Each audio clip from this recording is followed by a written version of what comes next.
दो भिन्न स्तर से बुद्ध के अवशेष प्राप्त होना ये एक असामान्य घटना थी और इस गुत्थी का समाधान छुपा था भारत के गौरवमय इतिहास के सबसे महत्वपूर्ण और शक्तिशाली साम्राज्य मौर्य साम्राज्य में। जी हाँ, हम बात कर रहे हैं सम्राट अशोक की। 19वीं सदी के पहले चौथाई हिस्से तक किसी को पता नहीं था कि भारत में अशोक नाम का कोई राजा था या हमारे देश में बुद्ध धर्म इस लेवल का था। मोहम्मद तुगलक के पास एक स्तूप आया, उसके ऊपर भी ब्राह्मी स्क्रिप्ट लिखा हुआ था। किसी को कुछ पता नहीं था कि ये क्या है। एक स्कॉलर प्रिंसिप जिनका नाम था, उन्होंने उस स्क्रिप्ट को 30 साल लगाए उसको डिसाइफर करने के लिए। उनकी डिसाइफर करने के बाद पता चला कि ये ब्राह्मी स्क्रिप्ट है और कोई अशोक नाम का कोई राजा था जिसने बुद्ध धर्म को पूरे देश में फैलाया। It is said that he built 84,000 stupas in his entire empire. His empire ranging from Afghanistan almost to the southern end of the Bharatavarsha. कई बार ये देखने में आता है कि पहले स्तूप बनाया गया होगा वो मड ब्रिक से बना हुआ है, जबकि दूसरी लेयर वो बर्न्ट ब्रिक्स की बनी हुई है। ये एक लेटर एडिशन हो सकता है और ये इस बात को प्रूव करता है कि जो ओरिजिनल स्तूप रहा होगा उसको ओपन करके अशोक ने वहाँ पे उसको एनलार्ज करवाया और उसमें बर्न्ट ब्रिक्स का इस्तेमाल किया। अगर आज पूरे एशिया में बुद्ध धर्म है तो वो अशोक के प्रयासों की वजह से है। ऐसे तो सम्राट अशोक बुद्ध के ज्ञान से पहले से परिचित थे, पर मानने वाले नहीं थे। कलिंग युद्ध में अभूतपूर्व रक्तपात देख के अशोक का हृदय परिवर्तन होता है और बुद्ध से उनका परिचय अब बुद्ध पर विश्वास में बदल जाता है। वे हिंसा का मार्ग छोड़ धर्म का कल्याणकारी रास्ता चुनते हैं।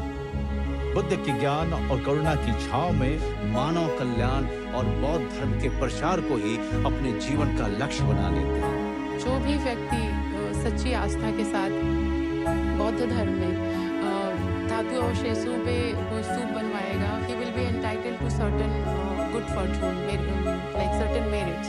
कहते हैं मोगली पुत्र तिस्य की प्रेरणा से ही अशोक अपने समय के सभी 8 स्तूपों पर जाते हैं।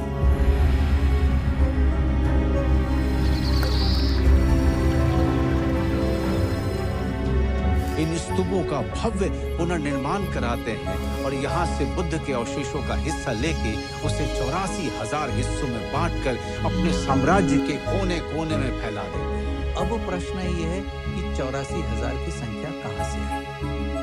क्योंकि भगवान बुद्ध के सारे वचन जो सूत्र हैं वो 84,000 है।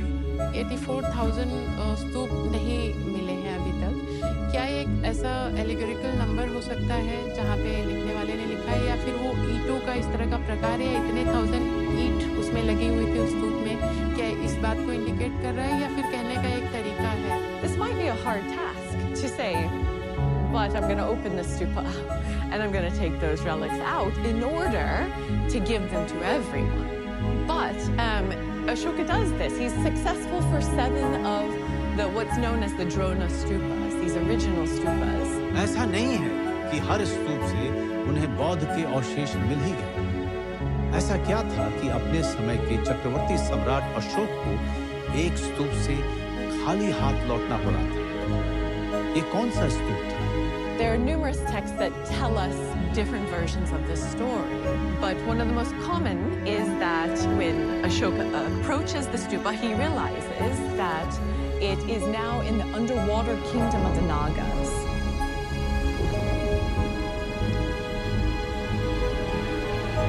इसी बात का वर्णन अशोक अवदान भी करता है, and as a testimony to that, at Amravati we see that Nagas entangle and they are guarding stupa. The 2nd century CE Amravati stupa has a relief carving which is now known as the stupa venerated by elephants. Around the body of the stupa, a naga is intertwined, and nagas are incredibly important. They love the relics, but they're also fantastic protectors of the Buddha's dharma and his relics.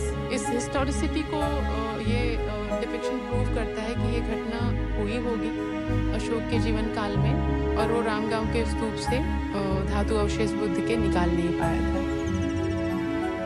कोलियों द्वारा निर्मित रामग्राम का ये स्तूप बुद्ध के अवशेषों पर बने प्रमुख स्तूपों में से एक है, जो आज भी एक विशाल टीले के नीचे सुरक्षित और संरक्षित है। चूंकि यहाँ आज तक खुदाई नहीं की गई, इसलिए पुख्ता तौर पर तो कुछ नहीं कहा जा सकता, पर ऐतिहासिक तौर पर ऐसा दावा किया जाता है कि बुद्ध के अस्थि कलशों में से एक यही सुरक्षित है।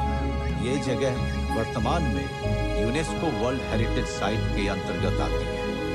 दुनिया के इतिहास में इसकी जो मिसाल कहीं नहीं मिलती है। दूसरे देशों के लोग राजदूत भेजते थे, इन्होंने धर्मदूत भेजे। तो उन्होंने बुद्धिज्म को न केवल एक्सेप्ट किया, बल्कि अपने बेटी संघमित्रा और बेटे महेंद्र को भी उस उद्देश्य से भेजा जहाँ पे वो जाके बुद्धिज्म को प्रोपेगेट कर सके। He sent his daughter, and she wanted to go, Sanghamitta. She traveled with 11 other nuns to the kingdom of Sri Lanka at the request of King Tissa, who wanted to establish an order of nuns there.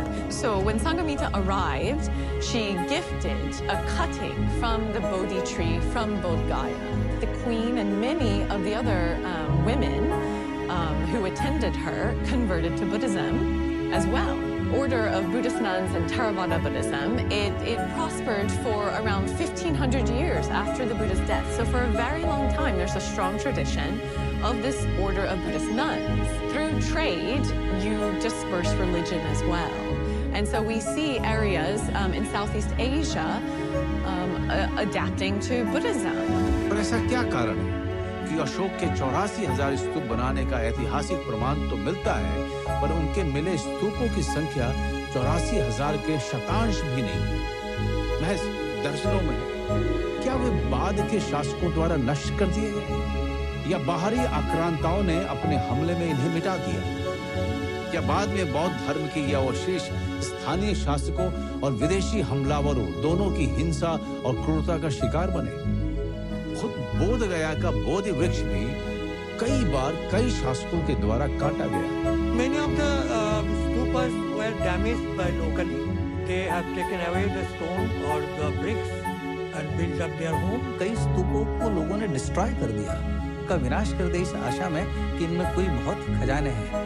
जो Islamic period आया या जो invaders का जो हमारे यहाँ वो हुआ, उसमें कहीं ना कहीं हम लोग बहुत कुछ लूज किए हैं। Later kings हुए, they were like Vaishnav and Shaiv, and they had inclination towards supporting those religions, but at the same time, the inside structure of Buddhism itself, like inside corruptions, also contributed a lot to the way the Sangha slowly moved towards decay. कुछ text जो बाहर चले गए, खास करके श्वेनसांग और फाहियान जो copy करके ले गए, उन सोर्सेस को बेस करके हम लोग आज इतिहास को देखने का प्रयास करते हैं, क्योंकि हमारे अपने ओरिजिनल सोर्सेस तो नष्ट हो गए। आज भी बुद्ध के अवशेष देश के भीतर उत्तर प्रदेश, बिहार, पश्चिम बंगाल, आंध्र प्रदेश, तमिलनाडु, मध्य प्रदेश, गुजरात, महाराष्ट्र और दिल्ली में तो मिलते ही हैं। देश के बाहर श्रीलंका, जापान, थाईलैंड, म्यांमार, चीन, कोरिया, तिब्बत, नेपाल आदि देशों में मिलते हैं। इन अवशेषों को आप निर्जीव अवशेष ना समझें। ये अवशेष अभी भी इन देशों में फैले बुद्ध के मानने वालों के लिए मिलने जुलने, सांस्कृतिक लेन देन और विचार विमर्श का कारण बनी हुई है। इन अ वे उनके लिए बुद्धा के ही एक प्रेजेंस का एक फॉर्म है। तो जो रिलिक फेस्टिवल्स हैं उसमें आप देखेंगे पूर्णिमा के दिन वहाँ पे प्रोसेशन निकलता है, exactly the way relic portions were distributed after Buddha's death. Likewise the royal procession, the way each king took away their share, उसी सीन को इनैक्ट करते हुए they pay their homage to the relics, and for them it's like celebration of continual presence of the Buddha himself.